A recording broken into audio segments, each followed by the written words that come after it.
Okay, ladies and gentlemen, we are still in section 4.2. The last video was talking about how to use the laws of probability to answer either the probability of A or B occurring, probability of A and B occurring. And so just a quick check that if I was looking at this and not using a chart to come up with all the probabilities, that one way for me to think of the total sample space is just to multiply the probability, the total possible things that can happen in event A, the total possible things that can happen in event B, and that would give me my total probability. So the probability that I would have bow ties would be the different ways of having bow ties. That was four. So I'm a little bit because it was 1 out of 5 and then plus 1 out of 4, but then minus the 1 out of 20. That would be the formal addition rule, and that I didn't need to make a common denominator because I figured out what the sample space was. But if I actually did want to add these fractions, what I would have to do is create that common denominator. So the 1/5, I'd multiply top and bottom by 4, or multiply by 1 when you multiply by the same thing. And I didn't mean to complicate things here, but that the probability of me picking the bow ties was 4 out of the 20 in the chart. The probability of me having the cheese sauce, there were 5 different combinations of pasta and sauce that had the cheese sauce. And so that was 4 plus 5 is 9. Of the possibilities had one or the other, but that one of those possibilities had both of them, and so that was the formal addition rule. The probability of one event happening and then the second event also happening, so not one or the other, would have just been the 1/5 times the 1/4, and that's 1 out of 20. So probability can get real tricky. We are not in a probabilities class, we are in a statistics class, but nonetheless, probabilities are something that we should know the simple language of probabilities. And so this lesson is just part of the course, okay? So this next question is talking about a deck of cards. Some people are familiar with cards and others aren't. But with the deck of cards, there are 52 total cards. So in the instructions here, they tell you that you have a standard deck and there's 52 cards, and there are face cards and there are other cards of different ranks. And they want to know what's the probability that you'll have a queen or a heart. So there are 4 total queens in the standard deck of cards. And then there are 13 in the standard deck that are hearts. But then I would have to subtract that one card that was also the queen of hearts. Again, this is a lot easier if you are familiar with the deck of cards.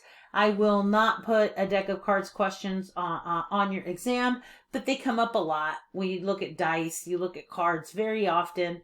The mathematicians that love probability, they were into games. So this final result will be 4 plus 13, which is 17. Subtract that 1, 16 out of 52.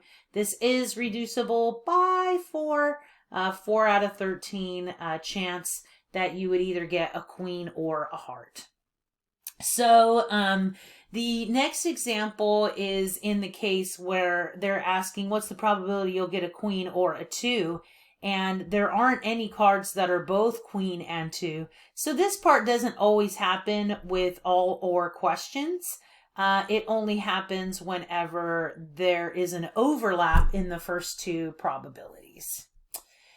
And so I did that example leading into this vocabulary that you'll be asked about, that disjoint is a vocabulary word that's related to other concepts that are important to us in statistics. Disjoint and mutually exclusive mean the same things. And so A and B are disjoint if they cannot occur at the same time. Going back to this example, this would be an example of two events that are disjoint, where this example would be an event where they're not disjoint. So they either are or they aren't. There's not a word for not disjoint. They just are not disjoint. And when you think about the table with the probability, joint is the overlap, right? Like this would be like where they're joined, might be another way to understand what joint means. So if there is a way that they can be both, the cheese sauce and the bow tie, then they are not disjoint. So with the addition rule, you always have to make sure that you subtract that one event that they both occur. So now ending basically this video is this idea of independence. That two events are said to be independent if the probability of one does not affect the probability of the other. And this, we are teetering into the most complicated thing that you're going to have to do with probability. And I'll show you at the end of this video why it's related to statistics.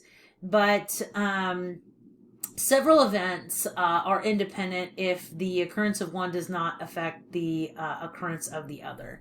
So an example of a probability that shows dependent events is if you have a jar of marbles. This is not the marble of the jar of marbles in question, but you have this jar of marbles and you've got 4 red marbles, and then you've got 4 green marbles, and then you've got 5 blue ones, right? Fun little drawings, okay? And the part of this that makes this a dependent probability question is they say that one marble is chosen and then another marble is chosen, but without putting the first one back. So remember, basic probability is that the denominator is made up of the total possible events. And right now in the jar, there are a total of 4 plus 4 plus 5, 8, 9, 10, 11, 12, 13. So when they ask me, what's the probability if I choose a marble and then I choose a second one without putting one back?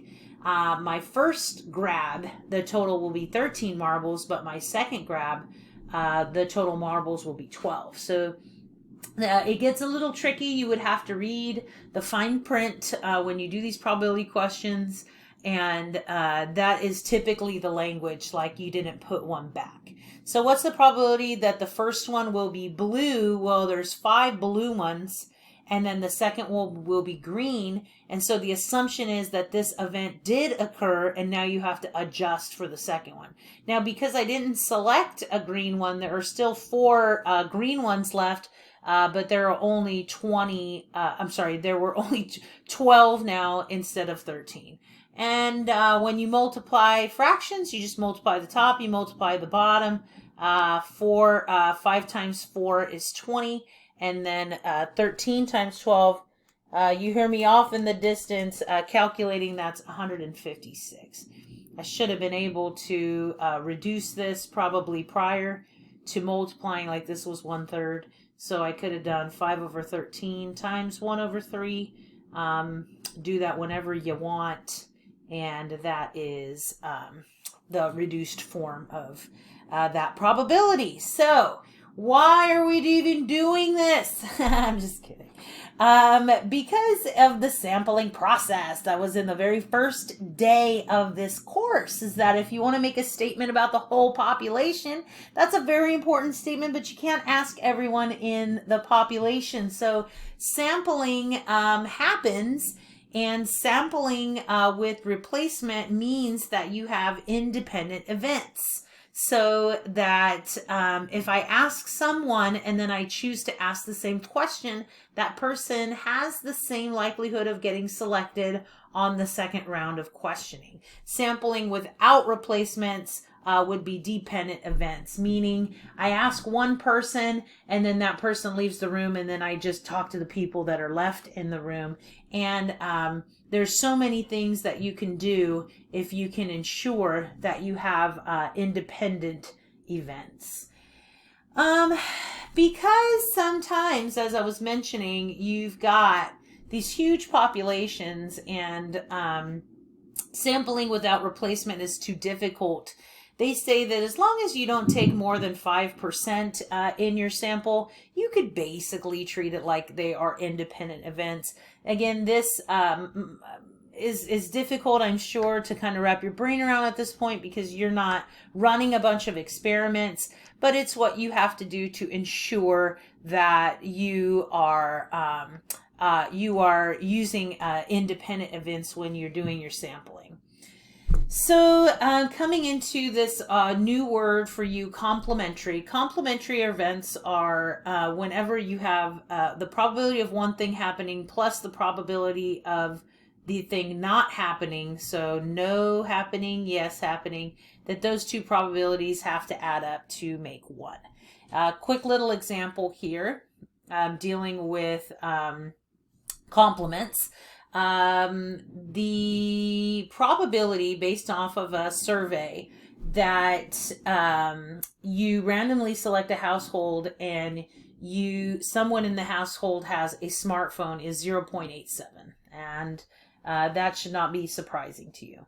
Find the probability of getting a house that does not have a cell phone. So P parentheses smartphone, but with a line over it, right? We did that in the last section.